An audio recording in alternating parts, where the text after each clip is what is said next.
Doctor stone एक ऐसा anime जो कोई नॉर्मल एनीमे की तरह action, mystery and psychological aspects की वजह से नहीं, बल्कि अपने मेन कैरेक्टर के ब्रेन पावर की वजह से मशहूर है। कोई भी नॉर्मल एनीमे अपनी सीरीज को पॉपुलर बनाने के लिए एक्शन का सहारा लेते हैं, या फिर इमोशनल सीन्स, या फिर सीन्स को कुछ इस तरह एग्जीक्यूट करते हैं जिसकी वजह से हर मूवमेंट में सस्पेंस बना रहे।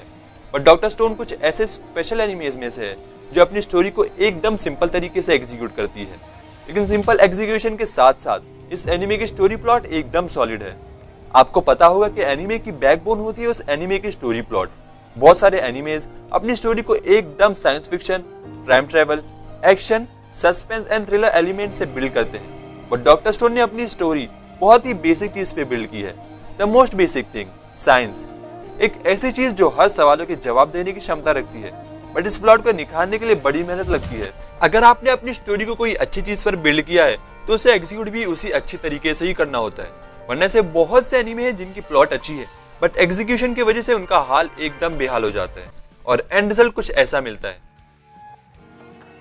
बट डॉक्टर स्टोन बड़े ही अच्छे तरीके से अपनी प्लॉट को एग्जीक्यूट एंड एक्सप्लेन करता है। एक ऐसा सब्जेक्ट जिसे सबकी फटती है, एक ऐसा टॉपिक जिसे क्वालिफाइड टीचर्स भी सही से नहीं सिखा पाते, वैसे टॉपिक को लेकर इस सीरीज ने अपनी स्टोरी बिल्ड की है और जिस तरह से समझाया है, I mean it's just awesome. इस सीरीज की स्टार्ट मांगा से हुई बाय बोइची एंड रीचिरो इनागाकी। मूजिक पाक यानी बोइची ने फिजिक्स से पढ़ाई की है।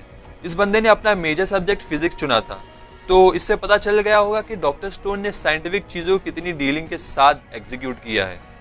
ये एनिमे 2019 में रिलीज हुआ था और इस 24 एपिसोड्स वाले एनिमे को प्रोड्यूस किया था TMS प्रोडक्शंस ने। ये वही स्टूडियो है जिसने डिटेक्टिव कोनन, कामिसामा केस यानी कामिसामा हाजिमे मास्ता और रियल लाइफ जैसे एनिमेस को एनिमेट किया है। और आपको बाकुगान तो याद ही होगा, ये एनिमे भी इस कंपनी ने ही एनिमेट किया था। वैसे तो ये एक साइंस फिक्शन एनिमे है, बट आपको इधर ये बड़ी बड़ी थियरीज, टाइम ट्रेवल जैसा कुछ कॉम्प्लेक्स नहीं मिलेगा, बल्कि आपको इस एनिमे में एकदम बेसिक एंड सिंपल साइंटिफिक चीजें मिलेंगी जो कि एक बच्चे को भी समझ आ सकती है। अगर इसकी स्टोरी की बात करें तो ये एनिमे की स्टोरी कुछ ऐसी है कि एक नॉर्मल वर्ल्ड होती है जहाँ सभी लोग नॉर्मल रहते हैं। सेंक्यू अपना मेन कैरेक्टर एक ब्रिलियंट एंड ब्राइट स्टूडेंट है जो कि एकदम छोटा आइंस्टाइन है। आई मीन आइंस्टाइन की height and frizzy hair style जैसे ही सेंक्यू का कैरेक्टर है। सेंक्यू का दोस्त है ताइजू जो कि फिजिकली स्ट्रॉन्ग है बट एकदम पागल है। एक दिन पूरे अर्थ पर एक ग्रीन लाइट आ जाती है जिसकी वजह से सभी लोग पेट्रीफाई हो जाते हैं। आई मीन इंसान और बर्ड्स पत्थर में बदल जाते हैं। इन लोगों के अलावा सभी जानवर सेफ रहते हैं, उन्हें कुछ भी नहीं होता। ये लाइट कहाँ से आई और किसने बनाई, ऐसा हिंट फर्स्ट सीजन में तो नहीं है, बट सेकंड सीजन में शायद से ये रीजन को बताया जा सकता है। ऐसे होकर अब 3700 साल हो चुके हैं, बट अब अपना मेन कैरेक्टर उठता है अपनी गहरी नींद से। अब वो कैसे अपने पत्थर वाले फॉर्म से नॉर्मल फॉर्म में आता है, ये सब फर्स्ट एपिसोड में ही बता दिया जाएगा। तो 3700 सालों से पत्थर में एक गहरी नींद से उठने के बाद 6 महीने तक सेंक्यू यही सोचता रहता है कि वो पत्थर से वापस इंसान कैसे बना, और उसे इसका आंसर भी मिल जाता है। अब सेंक्यू चाहता है कि वो इस दुनिया को फिर से 21st सेंचुरी की तरह एकदम हाईटेक और एडवांस्ड बनाए, पर जैसा कि मैंने बोला है कि अर्थ पर 3700 सालों से कुछ भी नहीं हुआ। इंसान तो इन पत्थरों में सो रहे थे और अर्थ पर फिर एक बार नेचर का कब्जा हो चुका था। अगर एक तरीके से देखा जाए तो हम ये कह सकते हैं कि स्टोन एज वापस आ चुका है। लेकिन अगर सेंक्यू को ह्यूमैनिटी को फिर से एडवांस बनाना है तो उसे सबसे पहले आग पर काबू पाना होगा, हथियार बनाने पड़ेंगे, रहने के लिए घर तलाश करना पड़ेगा और बहुत कुछ करना पड़ेगा लेवल 0 से। लेकिन अगर लेवल 0 से हर चीज को डेवलप करना होगा और ये सब करने के लिए सेंक्यू को चाहिए मैन पावर, और उसे और दूसरे लोगों को रिवाइव करना होगा। और फिर सेंक्यू अपने दोस्त ताइजू को रिवाइव करता है। ये दोनों एकदम परफेक्ट डुओ हैं। एक के पास दिमाग है तो दूसरे के पास ताकत। ये दोनों मिलकर पहले कुछ एक्सपेरिमेंट्स करते हैं। कहानी में ट्विस्ट तो तब आता है जब सेंक्यू एक और बंदे को रिवाइव करता है। ये बंदे का नाम होता है सुकासा। ये एक हाई स्कूलर है। 3700 साल पहले जब ये हादसा नहीं हुआ था तब इसे सबसे स्ट्रॉन्गेस्ट पिरामिड हाई स्कूलर कहा जाता था। इससे साफ साफ शब्दों में कहा जाए तो इसका मतलब है कि ये बंदा स्टोन एज या जंगलों वाले इलाकों में एकदम टार्जन एंड मोगली जैसी जिंदगी बड़े आराम से गुजार सकता है। ये बंदा पहले तो बड़ा सीधा साधा लगता है, बट आगे आगे जाके इसकी अजीबोगरीब सेंस ऑफ जस्टिस के बारे में हमें बताया जाता है। सुकासा सोचता है कि मदर नेचर ने हमें एक गोल्डन अपॉर्चुनिटी दी है। सुकासा का ये मानना है कि इस अर्थ पर बस strong and people having strong sense of justice ही रहने चाहिए। वहीं दूसरी जगह सेंक्यू सोचता है कि हर आदमी को रिवाइव करना चाहिए, because society exist as a mixture of evil and good. यही कॉन्फ्लिक्ट को लेकर कुछ ऐसा होता है कि जिसके कारण सेंक्यू को एक विलेज मिलता है जहाँ बहुत सारे लोग पहले से ही रहते हैं। अब ये विलेजर्स सेंक्यू से पहले कैसे रिवाइव हो सकते हैं? आई मीन एनीमे के अंदर तो ये दिखाया गया है कि सेंक्यू was the first one to change in his normal form. इसका भी रीजन आपको फर्स्ट सीजन में ही पता चल जाएगा और इसके आगे से ही स्टार्ट होता है the best part of first season. तो गाइस फ्रॉम द बिगिनिंग इंसान को कोई भी चीजों से ज्यादा उन चीजों की मेकिंग में दिलचस्पी होती है। वो चीज कैसे बनी, उसकी मेकिंग प्रोसेस में क्या क्या करना पड़ा, ये सब बातें हमें बहुत लुभाती है। डॉक्टर स्टोन ये इंटरेस्ट को लेकर अपनी इन्वायरमेंट बिल्डिंग करता है। While living in the village, सेंक्यू बहुत सारे एक्सपेरिमेंट करता है और इन्वेंशंस करता है।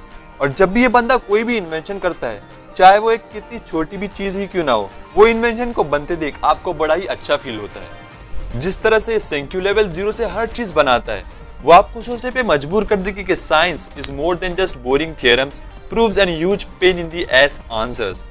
ऐसी दुनिया जहाँ 3700 सालों से कुछ भी नहीं हुआ, एकदम वीरान धरती, ऐसी सिचुएशन में एक प्रॉपर विलेज बनाना ही एक इम्पॉसिबल टास्क लगता है, क्योंकि इतने सालों से अर्थ पर नेचर का रास्ता, अब उसे फिर से मॉडर्न बनाना मतलब आपको फिर एक आर्यभट्ट चाहिए, आपको अलेक्जेंडर की पावर लगेगी, रोम जैसी dynasty, scientist, teachers, workers, important person और बहुत सारे हजारों करोड़ों लोगों को फिर से जन्म लेना पड़ेगा। लेकिन जिस तरह से अपना सेंक्यू अपनी रॉ विजडम एंड नॉलेज से चीजें बनाता है, लाइक हथियार, tree house, glasses, medicine and everything, अगर कंपेयर करें तो ऐसे बहुत से स्मार्ट कैरेक्टर्स हमें देखने मिले हैं, लाइक लाइट, एल, टिल्यूच, Oreki, Shikamaru, Conan, Kurisu. But अगर साइंटिफिक नॉलेज के बारे में बात करें तो सेंक्यू अभी तक का बेस्ट प्रोटैगनिस्ट है।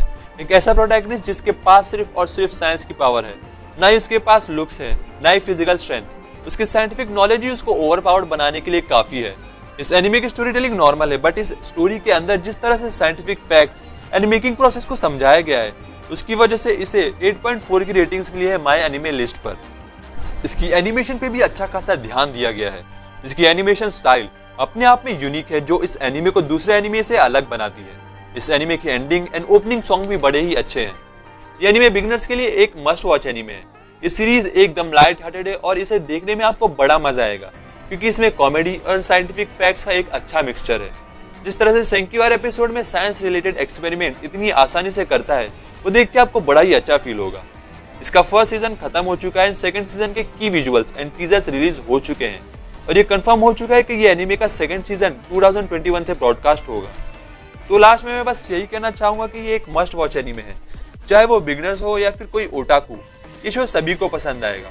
Overall it's pretty normal, light hearted and it's contain a lot of comedy. ज्यादा कुछ मेजर प्लॉट तो नहीं है, बट ये शो देखने के बाद आपको बड़ा रिलैक्सिंग फील होगा। ये कोई ऐसा शो नहीं जो एकदम सीरियस सेटिंग से बनाया गया है, बट इस शो में आपको कॉमेडी मिलेगी और बहुत सारे साइंटिफिक फैक्ट देखने को मिलेंगे। एक बार फिर से बोल रहा हूँ कि शो एकदम नॉर्मल एंड लाइट हार्टेड है, बट ये शो आपको जरूर देखना चाहिए। It's definitely worth your time.